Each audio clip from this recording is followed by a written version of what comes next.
passe-t-il à Kherson? Oui, ça bouge, oui, ça avance. Et derrière la confusion qui a régné un peu tout ce week-end, se dégagent plusieurs signaux très clairs que oui, l'abandon est en cours. Alors est-ce un abandon total, définitif, immédiat? On verra. Mais oui, ça continue, l'abandon. Je vois qu'Elsa, vous exprimez des signes de doute. Et voilà, on en parlera. Oui, mais il y a des signaux. Quelle importance faut-il leur attribuer? En tout cas, tout ça forme malgré tout un tout assez cohérent. Kherson serait bien sur le point de tomber aux mains des Ukrainiens. Et encore une fois, ce serait un sacré coup de tonnerre dans cette guerre, dans cette invasion. Quels sont ces signaux? Quelle importance faut-il leur donner? Voici d'abord les indispensables avec Fanny Veil. Bonsoir Fanny. Bonsoir David, bonsoir à tous. Quatre questions sur un retrait qui semble bien se confirmer. Première question, y a-t-il de nouveaux éléments qui attestent d'une fuite des soldats russes? Et oui David, et le dernier élément, c'est cette conversation téléphonique qui date d'hier soir. Un combattant russe appelle une femme, peut-être sa sœur, peut-être son épouse, et lui raconte ce à quoi il assiste. Les Russes détruisent des dépôts de munitions. Écoutez leur échange.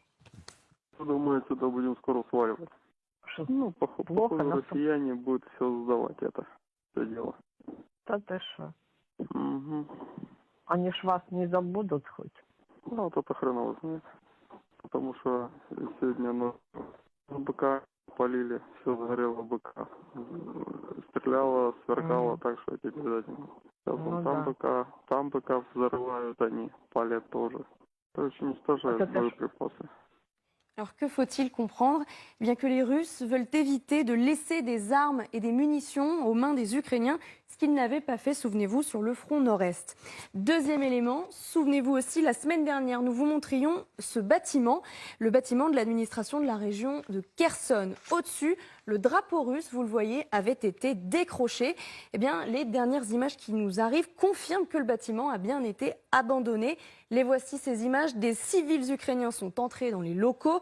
Et voici donc ce qu'ils ont trouvé. Des bureaux désertés, des placards vidés, des salles de réunion où il ne reste que quelques meubles, parfois des pièces comme celle-ci qui ont été totalement saccagées. Bref, cela confirme que les Russes ont totalement quitté ce bâtiment qui leur servait de quartier général. Deuxième question, y a-t-il de nouveaux éléments concernant cette fois des pillages qu'on constate souvent avant les évacuations? Et oui, ça prend tous les jours de nouvelles proportions, David. Les musées sont pillés. Tous ces tableaux que vous voyez là au sol, sur le sol d'un musée en Crimée, viennent en fait du musée de Kherson. Les Russes ont chargé les œuvres les unes après les autres dans des camions la semaine dernière. Tout est embarqué, cela va même jusqu'à ce petit train blanc et bleu, taille enfant, doté d'une remorque avec à son bord un drap kaki que vous apercevez qui semble recouvrir une cargaison. Et puis la semaine dernière déjà, nous vous évoquions avec vous les machines à laver, les provisions, l'alcool pillés dans les appartements et directement les maisons des habitants. Et les Russes, plus surprenants, sont allés jusqu'à emmener les animaux du zoo de Kherson, des loups, des ratons laveurs, et plus étonnant aussi ce lama dans donc un zoo de Crimée. Voilà, je crois que ce zoo est actuellement désert. Il n'y a plus d'animaux dans le zoo de Kherson. Ils ont tout emmené. Donc oui, ça se poursuit à la vitesse grand V. Troisième question, est-ce qu'on y voit plus clair? Alors sur la stratégie russe, c'est-à-dire pourquoi les Russes seraient-ils en train d'abandonner aux mains des Ukrainiens une ville qui représente un tel enjeu pour eux? On ne va pas revenir sur ce qu'on a déjà dit souvent. Enfin, c'est la plus grande ville qu'ils aient conquise avec Mariupol. C'est la seule capitale des 4 régions qu'ils ont annexées qui tomberait aux mains des Ukrainiens. Bref, ce serait une catastrophe politique. Pourquoi serait-il en train de l'évacuer? Mais vous savez, David, quand on évoque le travail des pompiers face à un incendie, on parle de la part du feu, c'est-à-dire céder une partie pour sauver l'essentiel. Eh bien, ce serait ce que seraient en train de faire les Russes. Voici ce que serait leur stratégie selon plusieurs observateurs.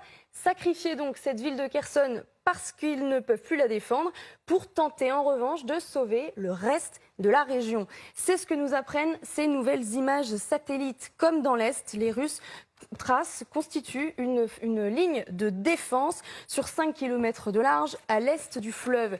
Ces tranchées, ces lignes beiges, avec aussi des lignes de blindés, également ces bunkers transportables ont été installés pour empêcher les troupes ukrainiennes d'aller plus loin. Tout ce dispositif, David, forme 3 lignes de défense. Le blogueur Benjamin Pité les a dessinées sur une carte que nous avons reproduite. Vous voyez, ces lignes, elles sont ici en blanc. Il y en a donc 3. Elles sont bien sur la rive gauche, alignées les unes derrière les autres. Et elles s'étalent, je vous le disais, sur un rayon, en tout cas en largeur de 4-5 km à partir du Dniepr. Pour tenir ces lignes, les Russes auraient déployé dans la zone des nouvelles recrues fraîchement mobilisées. Et de même, tout sera fait pour empêcher les Ukrainiens de franchir ce fameux fleuve Dniepr. Tous les petits bateaux privés ont été détruits, nous vous le montrions déjà la semaine dernière. Les Russes les coulent, ils envolent également les moteurs. Puis autre élément nouveau qui confirme l'importance de cet enjeu du franchissement de la rivière, les Américains sont en train de livrer 40 vedettes de patrouille blindées aux Ukrainiens. Des bateaux un peu dans ce genre-là, ça pourrait ressembler à ce genre de navire. C'est ça. On ne peut pas défendre la ville, mais on peut essayer de sauver la région. On ne peut pas défendre la ville parce que les troupes qui sont à l'intérieur sont coupées du reste de l'armée, parce que les Ukrainiens ont détruit les ponts, ce qu'on a souvent expliqué.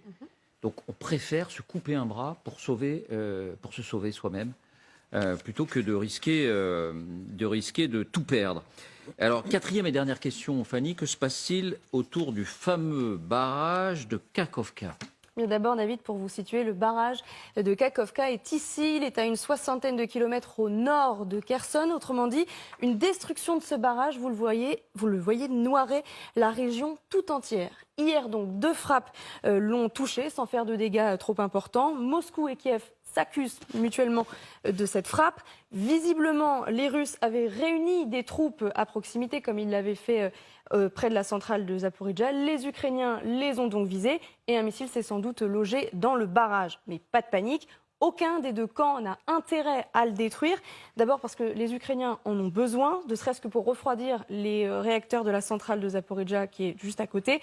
Et les Russes parce qu'ils alimentent, ce barrage alimente la Crimée annexée en eau potable. Merci Fanny. Voilà.